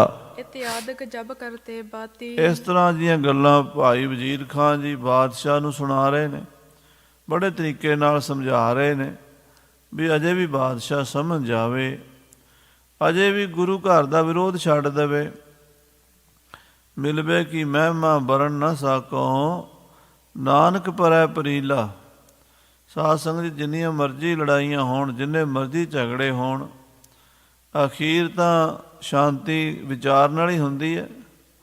ਕਿਤੇ ਨਾ ਕਿਤੇ ਗੱਲਬਾਤ ਕਰਨੀ ਪੈਂਦੀ ਹੈ ਬਹਿ ਕੇ, ਤੇ ਸਿਆਣਾ ਬੰਦਾ ਕੋਈ ਸਮਝਾ ਦੇਵੇ ਤੇ ਲੜਾਈ ਟਲ ਜਾਂਦੀ ਹੈ, ਤੇ ਜੇ ਕੋਈ ਨਾ ਸਮਝਾਵੇ ਤੇ ਲੜਾਈ ਵੱਧ ਜਾਂਦੀ ਹੈ। ਭਾਈ ਵਜ਼ੀਰ ਖਾਂ ਬਾਦਸ਼ਾਹ ਨੂੰ ਸਮਝਾ ਕੇ ਇਸ ਲੜਾਈ ਨੂੰ ਟਾਲਣਾ ਚਾਹੁੰਦਾ ਹੈ। ਤਬਲਾ ਧੀਰ ਮਲ ਕੀ ਪਾਤੀ। ਅਜੇ ਬਾਦਸ਼ਾਹ ਨਾਲ ਭਾਈ ਵਜ਼ੀਰ ਖਾਨ ਜੀ ਇਹ ਗੱਲ ਕਰ ਰਹੇ ਸਨ। ਗੁਰੂ ਘਰ ਦੀ ਮਹਿਮਾ ਵਜ਼ੀਰ ਖਾਨ ਸਮਝਾ ਰਹੇ ਸਨ ਬਾਦਸ਼ਾਹ ਨੂੰ, ਤਾਂ ਧੀਰਮਲ ਦੀ ਚਿੱਠੀ ਪਹੁੰਚ ਗਈ। ਦਈ ਦੂਤ ਨੇ ਆਗਿਆ ਧਰ ਕੇ। ਕਹਿੰਦੇ ਦੂਤ ਨੇ ਚਿੱਠੀ ਜਾ ਕੇ ਵਜ਼ੀਰ ਖਾਨ ਨੂੰ ਫੜਾ ਦਿੱਤੀ। ਖਾਂ ਵਜ਼ੀਰ ਸਗਰੀ ਪਠ ਕਰਕੇ। ਵਜ਼ੀਰ ਖਾਨ ਨੇ ਚਿੱਠੀ ਪੜ੍ਹ ਲਈ ਚੰਗੀ ਤਰ੍ਹਾਂ, ਬਿਸਮੈ ਭਇਓ ਕਹਾਂ ਇਨਕੀਨ। ਤੇ ਮਨ ਵਿੱਚ ਭਾਈ ਵੀ ਵਜ਼ੀਰ ਖਾਨ ਹੈਰਾਨ ਹੋਇਆ ਵੀ ਗੁਰੂ ਦਾ ਪੋਤਰਾ ਹੋ ਕੇ ਧੀਰਮਲ ਇਹ ਕੀ ਕਰਤੂਤ ਕਰ ਰਿਹਾ ਹੈ। ਗੁਰ ਪੋਤਰਾ ਇਮ ਭਇਓ ਅਧੀਨ। ਇਹ ਗੁਰੂ ਦਾ ਪੋਤਰਾ ਹੋ ਕੇ ਬਾਦਸ਼ਾਹ ਦੇ ਅੱਗੇ ਅਧੀਨ ਹੋ ਰਿਹਾ। ਬਾਦਸ਼ਾਹ ਅੱਗੇ ਤਰਲੇ ਕੱਢ ਰਿਹਾ ਵੀ ਮੈਨੂੰ ਆਪਣਾ ਹੀ ਸਮਝੋ, ਮੈਂ ਤੁਹਾਡੇ ਨਾਲ ਹੀ ਰਹਾਂਗਾ, ਮੈਂ ਗੁਰੂ ਨਾਲ ਨਹੀਂ ਰਹਿਣਾ। ਇੱਦਾਂ ਦੀਆਂ ਹੋਛੀਆਂ ਜਿਹੀਆਂ ਗੱਲਾਂ ਕਰਕੇ ਲਿਖ ਕੇ ਭੇਜੀਆਂ ਹਨ। ਨਹੀਂ ਸ਼ਾਹ ਕੋ ਬਨਹਿ ਸੁਨਾਵਨ। ਭਾਈ ਵਜ਼ੀਰ ਖਾਨ ਨੇ ਸੋਚਿਆ ਵੀ ਇਹ ਗੱਲ ਬਾਦਸ਼ਾਹ ਨੂੰ ਸੁਣਾਉਣੀ ਠੀਕ ਨਹੀਂ ਹੈ, ਕਿਉਂਕਿ ਇਸ ਗੱਲ ਨਾਲ ਬਾਦਸ਼ਾਹ ਦਾ ਹੌਸਲਾ ਵਧੇਗਾ ਤੇ ਗੱਲ ਜਿਹੜੀ ਹੈ ਹੋਰ ਪਾਸੇ ਜਾਏਗੀ ਵੀ ਗੁਰੂ ਘਰ 'ਚ ਫੁੱਟ ਪਈ ਹੋਈ ਹੈ। ਸੁਨ ਪੁਨ ਕਰਹਿ ਨ ਜੰਗ ਮਚਾਵਨ। ਕਿਤੇ ਇਹ ਨਾ ਹੋਵੇ ਬਾਦਸ਼ਾਹ ਦੁਬਾਰਾ ਫੌਜਾਂ ਭੇਜ ਦੇਵੇ ਵੀ ਗੁਰੂ ਘਰ 'ਚ ਫੁੱਟ ਪੈ ਗਈ ਹੈ, ਚਲੋ ਆਪਾਂ ਹੋਰ ਫੌਜਾਂ ਭੇਜਦੇ ਹਾਂ, ਹੋਰ ਗੁਰੂ ਨੂੰ ਮਾਰਨ ਵਾਸਤੇ ਕੋਈ ਸੂਰਮਾ ਭੇਜਦੇ ਹਾਂ। ਵਜ਼ੀਰ ਖਾਨ ਨੇ ਬੜੀ ਦੂਰਦਰਸ਼ੀ ਨਾਲ, ਵਜ਼ੀਰ ਖਾਨ ਨੇ ਬੜੀ ਸਿਆਣਪ ਨਾਲ ਜਿਹੜੀ ਧੀਰਮਲ ਦੀ ਚਿੱਠੀ ਸੀ ਉਹ ਗੁਪਤ ਕਰ ਦਿੱਤੀ, ਬਾਦਸ਼ਾਹ ਨੂੰ ਹੋਰ ਦੀ ਹੋਰ ਤਰੀਕੇ ਨਾਲ ਸੁਣਾ ਦਿੱਤੀ। ਕਹਿਓ ਸ਼ਾਹ ਸੋ ਖਤ ਮਹਿ ਲਿਖੇ। ਬਾਦਸ਼ਾਹ ਕਹਿਣ ਲੱਗਾ ਕੀ ਚਿੱਠੀ ਆਈ ਹੈ। ਕਹਿਣ ਲੱਗਾ ਜੀ ਚਿੱਠੀ ਇਹ ਆਈ ਹੈ ਖਤ ਵਿੱਚ, ਮਰਿਓ ਤਰੰਗ ਦਤਿਏ ਰਣ ਬਿਖੇ। ਕਿ ਤੁਹਾਡਾ ਦੂਜਾ ਘੋੜਾ ਵੀ ਮਰ ਗਿਆ, ਕਿਉਂਕਿ ਬਾਦਸ਼ਾਹ ਦਾ ਪਹਿਲਾ ਘੋੜਾ ਜਿਹੜਾ ਸੀ ਉਹਦਾ ਤੀਜੇ ਜੰਗ ਵਿੱਚ ਹੀ ਮਰ ਗਿਆ ਸੀ, ਗੁਰੂ ਸਾਹਿਬ ਦੇ ਥੱਲੇ ਸੀ ਉਹ ਵੀ। ਚੌਥਾ ਘੋੜਾ ਸੀ ਚੌਥੇ ਜੰਗ ਵਿੱਚ ਦੂਜਾ ਘੋੜਾ ਜਿਹੜਾ ਸੀ ਦਿਲਬਾਗ, ਜਿਹਨੂੰ ਜਾਨ ਭਾਈ ਕਹਿੰਦੇ ਸਨ ਮਹਾਰਾਜ, ਉਹ ਵੀ ਕੀਰਤਪੁਰ ਸਾਹਿਬ ਜਾ ਕੇ ਕੀਰਤਪੁਰ ਤੋਂ 2 ਕੋਹ ਪਹਿਲਾਂ ਹੀ ਸਵਾਸ ਛੱਡ ਗਿਆ, ਜਿੱਥੇ ਅੱਜ ਕੱਲ੍ਹ ਉਹਦੀ ਯਾਦਗਾਰ ਬਣੀ ਹੋਈ ਹੈ। ਇਸ ਪ੍ਰਕਾਰ ਨਾਲ ਵਜ਼ੀਰ ਖਾਨ ਬਾਦਸ਼ਾਹ ਨੂੰ ਕਹਿੰਦਾ ਵੀ ਤੁਹਾਡਾ ਦੂਜਾ ਘੋੜਾ ਮਰ ਗਿਆ, ਇਹ ਖਬਰ ਪਹੁੰਚੀ ਹੈ। ਪੌਣ ਭਰੇ ਖਲੜੇ ਇਹੋ ਸਵਾਸ। ਹੇ ਬਾਦਸ਼ਾਹ, ਇਹ ਜਿਹੜੇ ਘੋੜੇ ਹੁੰਦੇ ਨੇ, ਮੱਝਾਂ ਗਾਵਾਂ ਹੁੰਦੀਆਂ ਨੇ, ਪਸ਼ੂ ਧਨ ਹੁੰਦਾ, ਇਹਦਾ ਕੋਈ ਬਹੁਤਾ ਵਿਸ਼ਵਾਸ ਨਹੀਂ ਹੁੰਦਾ। ਇਹ ਤਾਂ ਇੱਦਾਂ ਵੀ ਜਿਵੇਂ ਖੱਲੜੀ 'ਚ ਹਵਾ ਭਰੀ ਹੁੰਦੀ ਹੈ, ਹਵਾ ਨਿਕਲ ਜਾਵੇ ਤੇ ਖੱਲੜੀ ਕਿਸੇ ਕੰਮ ਦੀ ਨਹੀਂ। ਇਹ ਸਵਾਸ ਜਿਹੜੀ ਹੈ ਨਾ ਹਵਾ ਹੈ। ਸਰੀਰ ਭਾਵੇਂ ਬੰਦੇ ਦਾ ਹੋਵੇ, ਭਾਵੇਂ ਘੋੜੇ ਦਾ ਹੋਵੇ, ਪਸ਼ੂ ਦਾ ਹੋਵੇ, ਪੰਛੀ ਦਾ ਹੋਵੇ, ਚੱਲਦਾ ਤੇ ਸਵਾਸਾਂ ਦੇ ਨਾਲ ਹੈ। ਮਾਸ ਦੇ ਵਿੱਚ ਹਾੜ ਮਾਸ ਨਾੜੀ ਕੋ ਪਿੰਜਰ ਪੰਖੀ ਬਸੇ ਵਿਚਾਰਾ, ਉਹਦੇ ਵਿੱਚ ਜਿਹੜੇ ਸਵਾਸ ਰਹਿੰਦੇ ਹੈ, ਜਿੰਨਾ ਚਿਰ ਚੱਲਦੇ ਉਹਨਾਂ ਚਿਰ ਤੇ ਠੀਕ ਹੈ, ਤੇ ਜਦੋਂ ਇਹ ਹਵਾ ਨਿਕਲ ਜਾਵੇ ਤੇ ਇਹ ਮਿੱਟੀ ਦੀ ਢੇਰੀ ਬਣ ਜਾਂਦੇ ਨੇ। ਇਨਕੇ ਜੀਵਨ ਕਹਾਂ ਵਿਸਾਸ। ਇਹਨਾਂ ਘੋੜਿਆਂ ਮੱਝਾਂ ਗਾਵਾਂ ਦਾ, ਪਸ਼ੂਆਂ ਪੰਛੀਆਂ ਦਾ ਕੀ ਵਿਸਾਸ ਕਰਨਾ। ਜਿੰਨੇ ਮਰਜ਼ੀ ਸੋਹਣੇ ਘੋੜੇ ਹੋਣ, ਇੱਕ ਦਿਨ ਮਰਨੇ ਤਾਂ ਹੈ ਹੀ ਨੇ। ਕੋਈ ਵੀ ਜੀਵ ਸਦਾ ਸੰਸਾਰ 'ਤੇ ਰਿਹਾ ਨਹੀਂ। ਸੋ ਘੋੜਾ ਤੁਹਾਡਾ ਚੜ੍ਹਾਈ ਕਰ ਗਿਆ ਹੈ, ਇਸ ਕਰਕੇ ਆਪਣੇ ਮਨ ਦੇ ਵਿੱਚ ਹੁਣ ਬਹੁਤਾ ਦੁੱਖ ਨਾ ਕਰੋ। ਇਸ ਤੇ ਭੀ ਤੁਮ ਰੋਸ ਨਿਵਾਰੋ। ਇਹਦੇ ਵੱਲੋਂ ਵੀ ਆਪਣੇ ਮਨ ਦਾ ਹੁਣ ਗੁੱਸਾ ਕੱਢੋ। ਘੋੜਿਆਂ ਪਿੱਛੇ ਤੁਹਾਡੀ ਲੜਾਈ ਸੀ, ਘੋੜੇ ਹੀ ਨਹੀਂ ਰਹੇ, ਤੇ ਹੁਣ ਤੁਸੀਂ ਕਿਹਨੂੰ ਮੰਗਾਓਗੇ, ਕਿਹਨੂੰ ਭੇਜੋਗੇ। ਘੋੜਾ ਦਾ ਜਿਹੜਾ ਇੱਕ ਬਚਿਆ ਸੀ, ਤੁਸੀਂ ਉਹ ਚਾਹੁੰਦੇ ਸੀ ਵੀ ਆ ਜਾਵੇ ਤੁਹਾਡੇ ਕੋਲ, ਉਹ ਵੀ ਨਹੀਂ ਆ ਸਕਿਆ। ਨਿਮਰ ਹੋਏ ਅਬ ਬੰਧਨ ਧਾਰੋ। ਇੱਥੋਂ ਹੀ ਤੁਸੀਂ ਹੁਣ ਗੁਰੂ ਘਰ ਨੂੰ ਮੱਥਾ ਟੇਕ ਦਿਓ, ਨਿਮਰੀ ਭੂਤ ਹੋ ਜਾਓ, ਇਹਦੇ ਵਿੱਚ ਤੁਹਾਡਾ ਬੜਾ ਭਲਾ ਹੋਵੇਗਾ। ਹੇ ਬਾਦਸ਼ਾਹ, ਤੁਹਾਨੂੰ ਹੁਣ ਗੁਰੂ ਘਰ ਦੇ ਨਾਲ ਵਾਅਦਾ ਨਹੀਂ ਕਰਨਾ ਚਾਹੀਦਾ। ਜਥਾ ਵਡੇਰੇ ਮਾਨਤ ਰਹੇ। ਜਿਵੇਂ ਤੁਹਾਡੇ ਪਿਤਾ ਜੀ ਜਹਾਂਗੀਰ ਬਾਦਸ਼ਾਹ, ਦਾਦਾ ਅਕਬਰ, ਪੜਦਾਦਾ ਹਮਾਯੂ, ਬਾਬਰ ਵਰਗੇ ਮੰਨਦੇ ਰਹੇ ਹਨ ਗੁਰੂ ਘਰ ਨੂੰ, ਤਥਾ ਆਪ ਕੋ ਲਾਇਕ ਅਹੇ। ਤੁਹਾਨੂੰ ਵੀ ਉਸੇ ਤਰ੍ਹਾਂ ਹੀ ਹੁਣ ਲਾਇਕ ਹੈ, ਯੋਗ ਹੈ ਵੀ ਤੁਸੀਂ ਆਪਣੇ ਗੁਰਦੇਵ ਸੱਚੇ ਪਾਤਸ਼ਾਹ ਮਹਾਰਾਜ ਸ੍ਰੀ ਗੁਰੂ ਨਾਨਕ ਦੇਵ ਜੀ ਨੂੰ ਮੰਨਣਾ ਸ਼ੁਰੂ ਕਰ ਦਿਓ, ਤੇ ਗੁਰੂ ਹਰਗੋਬਿੰਦ ਸਾਹਿਬ ਨਾਲ ਕਿਸੇ ਤਰ੍ਹਾਂ ਦਾ ਝਗੜਾ ਨਾ ਕਰੋ। ਕਿਸੇ ਵਸਤ ਕੀ ਕਮੀ ਨਾ ਤੁਨ ਕੋ।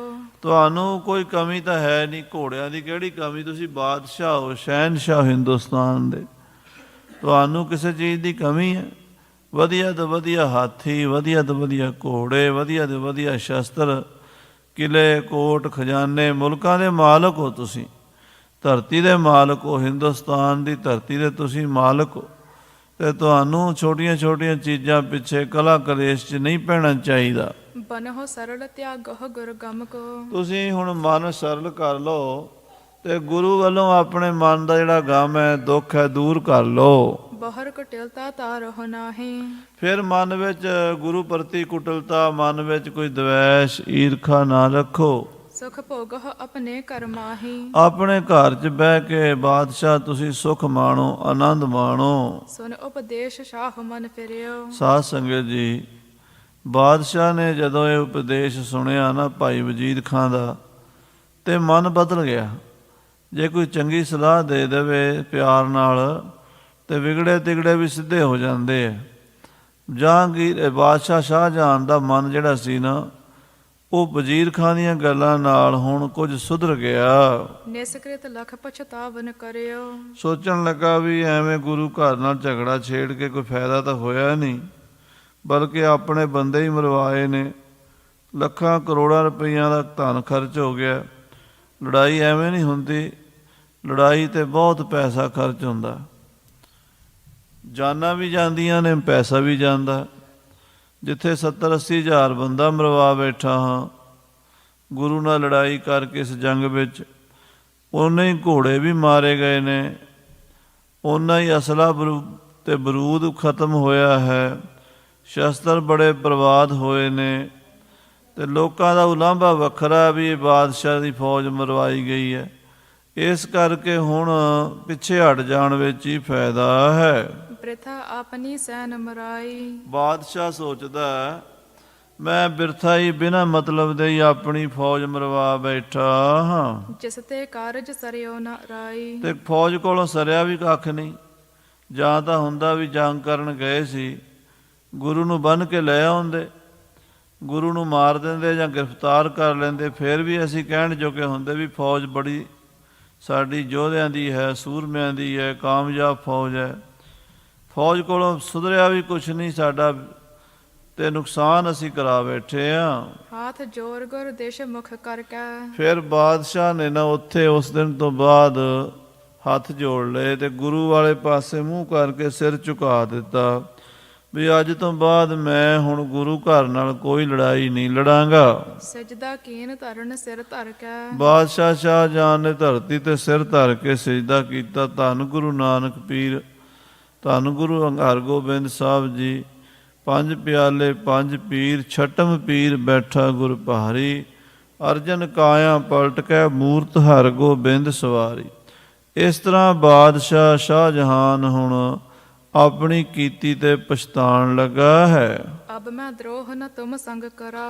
ਤੇ ਅਰਦਾਸ ਕਰਦਾ ਵੀ ਮਹਾਰਾਜ ਪਿਛਲੀਆਂ ਭੁੱਲਾਂ ਮਾਫ ਕਰ ਦਿਓ, ਅੱਗੇ ਨੂੰ ਮੈਂ ਗੁਰੂ ਘਰ ਨਾਲ ਕੋਈ ਵੈਰ ਵਿਰੋਧ, ਕੋਈ ਧੋਖਾ ਬੇਈਮਾਨੀ ਨਹੀਂ ਕਰਾਂਗਾ। ਜਬ ਲਗ ਪ੍ਰਾਨ ਦੇਹ ਮੈਂ ਧਰਾਂ। ਜਿੰਨਾ ਚਿਰ ਮੈਂ ਜਿਉਂਦਾ ਰਵਾਂਗਾ ਮੈਂ ਗੁਰੂ ਘਰ ਦਾ ਪ੍ਰੇਮੀ ਬਣਿਆ ਰਵਾਂਗਾ, ਗੁਰੂ ਘਰ ਦਾ ਵਿਰੋਧ ਨਹੀਂ ਕਰਾਂਗਾ। ਪਾਛਲ ਬਾਤ ਸ਼ਿਮਾ ਸਭ ਕਰਿਆ ਹੈ। ਏ ਗੁਰੂ ਮਹਾਰਾਜ ਮੇਰੀਆਂ ਪਿਛਲੀਆਂ ਭੁੱਲਾਂ ਮਾਫ ਕਰ ਦਿਓ, ਮੋਹ ਪਰ ਨਹੀਂ ਕੋਪ ਕੋ ਧਰਿਆ। ਔਰ ਮੇਰੇ ਤੇ ਕਿਸੇ ਤਰ੍ਹਾਂ ਦਾ ਗੁੱਸਾ ਨਾ ਕਰੋ, ਕੋਈ ਸ਼ਰਾਪ ਨਾ ਮੈਨੂੰ ਦੇ ਦਿਓ, ਤੇ ਮੇਰੀਆਂ ਭੁੱਲਾਂ ਮਾਫ ਕਰਕੇ ਸਦਾ ਦੇ ਲਈ ਮੈਨੂੰ ਬਖਸ਼ਦੇ ਰਹੋ। ਖਾਂ ਵਜ਼ੀਰ ਭਾਤੀ ਲਿਖ ਦੀਨ। ਇਹ ਬਾਦਸ਼ਾਹ ਨੇ ਤੋਬਾ ਕਰ ਲਈ। ਮੁਸਲਮਾਨ ਤੋਬਾ ਕਹਿੰਦੇ, ਅੱਗੇ ਨੂੰ ਗਲਤੀ ਨਹੀਂ ਕਰਾਂਗੇ।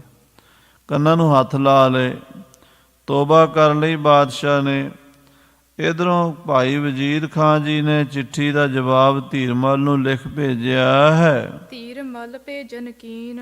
ਜਿਹੜੀ ਧੀਰਮਲ ਨੇ ਚਿੱਠੀ ਪਾਈ ਸੀ ਉਹਦਾ ਜਵਾਬ ਵਜ਼ੀਰ ਖਾਂ ਨੇ ਆਪਣੇ ਵੱਲੋਂ ਬੜੀ ਸਿਆਣਪ ਨਾਲ ਲਿਖਵਾ ਕੇ ਭੇਜਿਆ ਹੈ। ਗੁਰ ਕਰ ਸੋ ਨਹਿ ਸ਼ਾਹ ਬਿਗਾਰਾ ਹੈ। ਕਿ ਦੇਖੋ ਬਾਬਾ ਧੀਰਮਲ ਜੀ, ਬਾਦਸ਼ਾਹ ਸਲਾਮਤ ਕਹਿੰਦੇ ਨੇ ਅਸੀਂ ਗੁਰੂ ਘਰ ਨਾਲ ਕੋਈ ਵਿਗਾੜ ਨਹੀਂ ਪਾਉਣਾ। ਬੰਧਨ ਕਰੀ ਭਇਓ ਅਨੁਸਾਰ ਹੈ। ਤੇ ਬਾਦਸ਼ਾਹ ਨੇ ਗੁਰੂ ਹਰਗੋਬਿੰਦ ਸਾਹਿਬ ਜੀ ਨੂੰ, ਤੁਹਾਡੇ ਦਾਦਾ ਜੀ ਨੂੰ ਮੱਥਾ ਟੇਕ ਦਿੱਤਾ ਹੈ।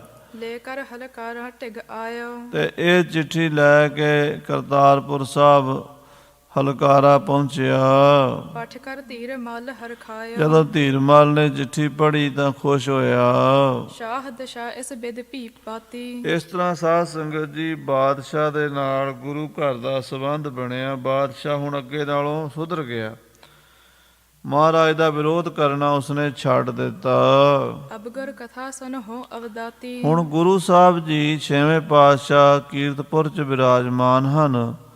ਸ੍ਰੀ ਕੀਰਤਪੁਰ ਸਾਹਿਬ ਦੀ ਕੁਝ ਕਥਾ ਹੈ, ਪ੍ਰੇਮ ਨਾਲ ਸੁਣੀਏ। ਕੀਰਤਪੁਰ ਕੋ ਅਦਕ ਵਸਾਇਓ। ਮਹਾਰਾਜ ਨੇ ਇਹ ਨਗਰੀ ਨੂੰ ਬੜੇ ਭਾਗ ਲਾਏ। ਕੀਰਤਪੁਰ ਸਾਹਿਬ ਨੂੰ ਬਹੁਤ ਵਸਾਇਆ, ਬਹੁਤ ਰੌਣਕਾਂ ਲਾਈਆਂ ਇੱਥੇ। ਸਿੱਖ ਸੰਤਨ ਕੋ ਅਨੰਦ ਉਪਾਇਓ। ਸਿੱਖ ਸੰਤਾਂ ਨੂੰ ਵੀ ਖੁਸ਼ੀਆਂ ਵੰਡੀਆਂ।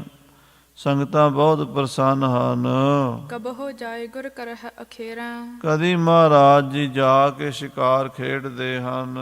ਹੋਏ ਬਿਹੰਗ ਮ੍ਰਿਗ ਮੁਕਤ ਕਨੇਰਾ। ਬਹੁਤ ਸਾਰੇ ਸੂਰ, ਜੰਗਲੀ, 12 ਸਿੰਘੇ, ਹਿਰਨ ਤੇ ਬਹੁਤ ਸਾਰੇ ਪੰਛੀਆਂ ਦਾ ਸਤਿਗੁਰੂ ਸ਼ਿਕਾਰ ਕਰਦੇ, ਉਹਨਾਂ ਦੀ ਮੁਕਤੀ ਕਰਦੇ ਹਨ। ਬਹੁ ਸੰਗਤ ਦਰਸ਼ਨ ਕੋ ਆਵੈ। ਔਰ ਮਹਾਰਾਜ ਦੇ ਕੋਲ ਸ੍ਰੀ ਕੀਰਤਪੁਰ ਸਾਹਿਬ ਵਿਖੇ ਬਹੁਤ ਸੰਗਤਾਂ ਆਉਂਦੀਆਂ।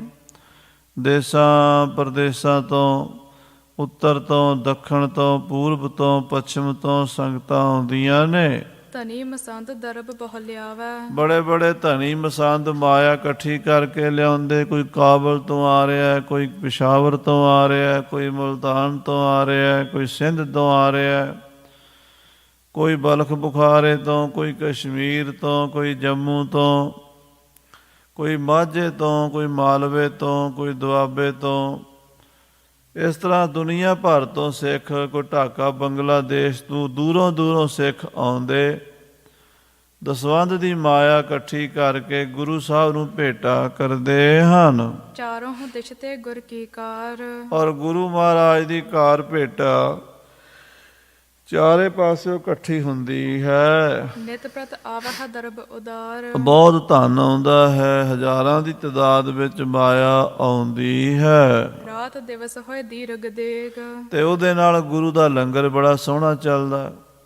ਦਿਨ ਰਾਤ ਦੀਰਘ ਮਨੇ ਵੱਡੀ ਗੁਰੂ ਦੀ ਦੇਗ, ਗੁਰੂ ਦਾ ਲੰਗਰ ਬਹੁਤ ਵੱਡਾ ਪੱਕਦਾ ਹੈ। ਹਜ਼ਾਰਾਂ ਬੰਦੇ ਰੋਜ਼ ਪੰਗਤਾਂ ਲਾ ਲਾ ਕੇ ਛਕਦੇ ਹਨ। ਤਜਿਓ ਜੰਗ ਰਹਿ ਬਿਨ ਉਦਵੇਗ। ਹੁਣ ਮਹਾਰਾਜ ਨੇ ਜੰਗ ਯੁੱਧ ਕਰਨਾ ਛੱਡ ਦਿੱਤਾ ਹੈ। 4 ਜੰਗ ਲੜਨੇ ਸੀ, ਸੋ ਲੜ ਲਏ ਹਨ। ਹੁਣ ਮਹਾਰਾਜ ਬਿਨਾਂ ਉਦਵੇਗ ਦੇ ਬਿਲਕੁਲ ਸ਼ਾਂਤ ਚਿੱਤ ਹੋ ਕੇ ਨਾਮ ਜਪਣ ਤੇ ਨਾਮ ਜਪਾਣ ਦੀ ਕਾਰ ਕਰਦੇ ਹਨ। ਮੇਲਾ ਲੱਗਿਓ ਰਹਿ ਦਰਬਾਰ। ਸ੍ਰੀ ਕੀਰਤਪੁਰ ਸਾਹਿਬ 6ਵੇਂ ਪਾਤਸ਼ਾਹ ਦਾ ਦਰਬਾਰ ਸਜਿਆ ਰਹਿੰਦਾ। ਜਿੱਥੇ ਅੱਜ ਕੱਲ੍ਹ ਗੁਰਦੁਆਰਾ ਤਖਤ ਸਾਹਿਬ ਹੈ, ਕੋਟ ਸਾਹਿਬ, ਇਸ ਤਖਤ ਦੇ ਉੱਤੇ ਮਹਾਰਾਜ ਬੈਠ ਜਾਂਦੇ ਨੇ। ਸਾਹਮਣੇ ਸੰਗਤਾਂ ਸੱਜ ਜਾਂਦੀਆਂ ਨੇ। ਗੁਰੂ ਦੇ ਦਰਬਾਰ 'ਚ ਮੇਲਾ ਲੱਗਾ ਹੀ ਰਹਿੰਦਾ ਹੈ।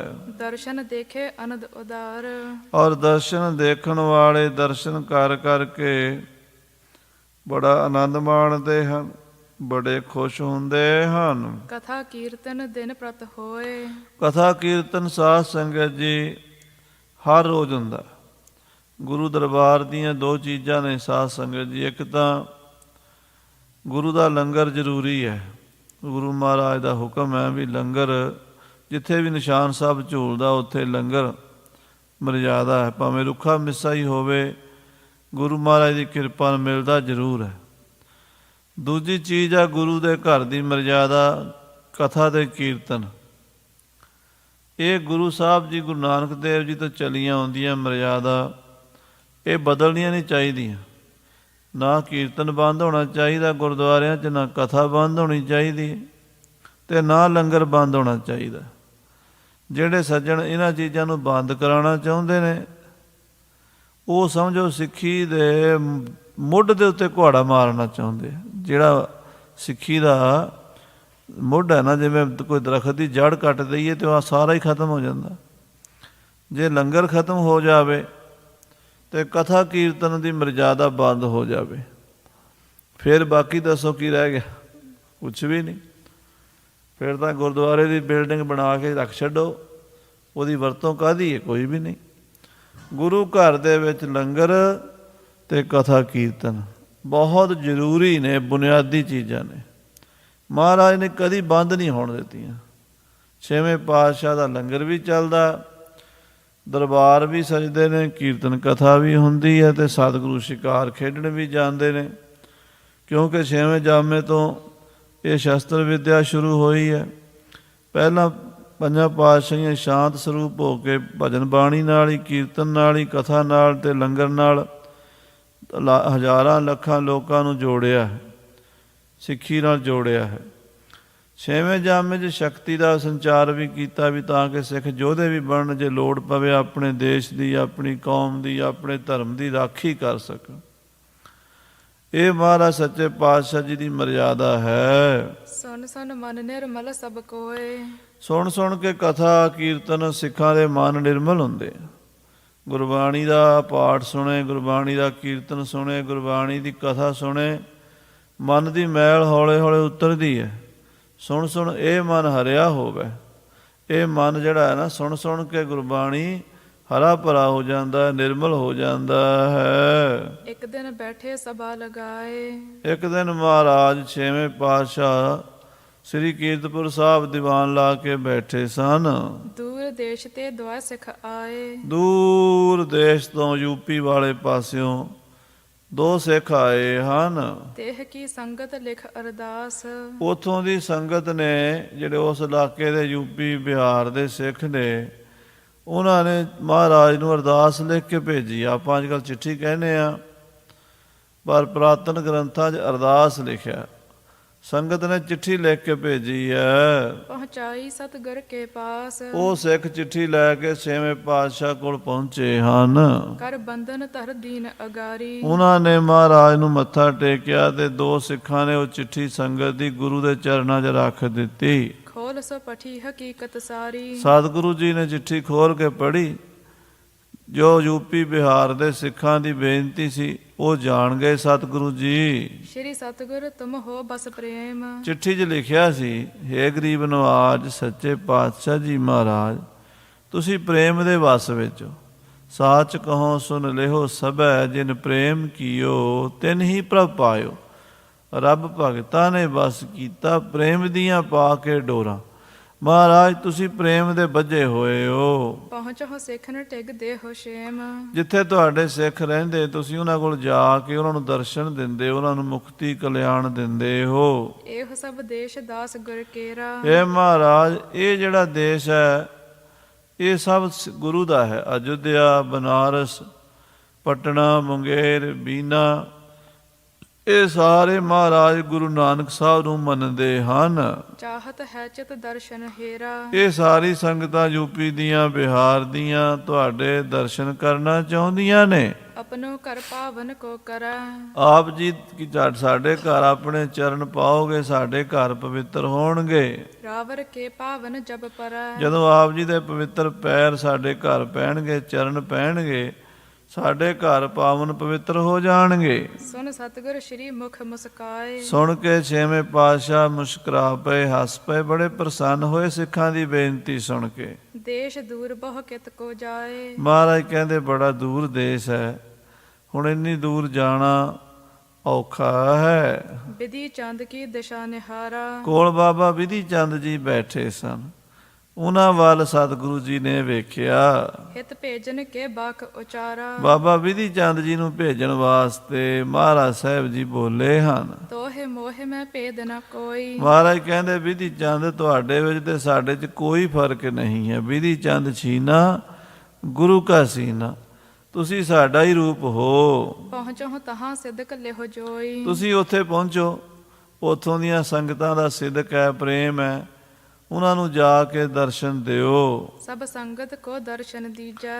ਉਹ ਜਿਹੜੀ ਯੂਪੀ ਬਿਹਾਰ ਦੀ ਸੰਗਤ ਉਡੀਕ ਰਹੀ ਹੈ, ਉਹਨਾਂ ਨੂੰ ਦਰਸ਼ਨ ਦਿਦਾਰੇ ਬਖਸ਼ੋ। ਗੁਰ ਕੀ ਕਾਰ ਸੰਭਾਰ ਸੋ ਲੀਜੈ। ਤੇ ਗੁਰੂ ਘਰ ਦੀ ਜਿਹੜੀ ਕਾਰ ਭੇਟਾ ਉੱਥੋਂ ਇਕੱਠੀ ਕਰਕੇ ਲੈ ਆਓ, ਸੰਭਾਲ ਕੇ। ਸੁਨ ਆਇਸ ਕੋ ਬਿਲਮ ਨ ਕਰੀ। ਭਾਈ ਵਿਧੀ ਚੰਦ ਜੀ ਹੁਕਮੀ ਬੰਦੇ ਸਨ। ਜਿੱਥੇ ਗੁਰੂ ਸਾਹਿਬ ਦਾ ਹੁਕਮ, ਉਸੇ ਹੀ ਕਵਰ ਕਸਾ ਕਰਕੇ ਤਿਆਰ ਬਰ ਤਿਆਰ ਰਹਿਣਾ। ਕਹਿਣ ਲੱਗੇ ਮਹਾਰਾਜ ਸਤ ਬਚਨ ਚਲਨ ਹੇਤ ਮਨ ਸਾ ਉਰ ਧਰੀ ਤਿਆਰ ਹੀ ਕਰ ਲਈ ਜਾਣ ਦੀ। ਚਰਨ ਕਮਲ ਕੋ ਬੰਧਨ ਕਰ ਕੇ ਮਹਾਰਾਜ ਦੇ ਚਰਨਾਂ ਤੇ ਮੱਥਾ ਟੇਕ ਕੇ ਗਮਨਿਓ ਵਿਧੀ ਚੰਦ ਹਿਤ ਧਰ ਕੇ ਬਾਬਾ ਵਿਧੀ ਚੰਦ ਜੀ ਸਾਧ ਸੰਗਤ ਜੀ ਯੂਪੀ ਨੂੰ ਮਥੁਰਾ ਅਯੁੱਧਿਆ ਦਾ ਜਿਹੜਾ ਇਲਾਕਾ ਹੈ ਇਸ ਪਾਸੇ ਨੂੰ ਬਨਾਰਸ ਅਯੁੱਧਿਆ ਲਖਨਊ ਇਸ ਇਲਾਕੇ 'ਚ ਸਿੱਖੀ ਦਾ ਪ੍ਰਚਾਰ ਕਰਨ ਲਈ ਜਾਣਗੇ। ਉੱਥੇ ਦਿਓ ਨਗਰ ਦੇ ਵਿੱਚ ਉੱਥੇ ਜਾ ਕੇ ਸਿੱਖੀ ਦਾ ਪ੍ਰਚਾਰ ਕਰਨਗੇ। ਉਹ ਕਥਾ ਆਪਾਂ ਅਗਲੇ ਪ੍ਰਕਰਣਾਂ ਵਿੱਚ ਸਰਵਣ ਕਰਾਂਗੇ। ਸਮੇਂ ਦੇ ਲਿਹਾਜ਼ ਨਾਲ ਸਮਾਪਤੀ ਹੈ। ਹੇ ਗੋਬਿੰਦ, ਹੇ ਗੋਪਾਲ।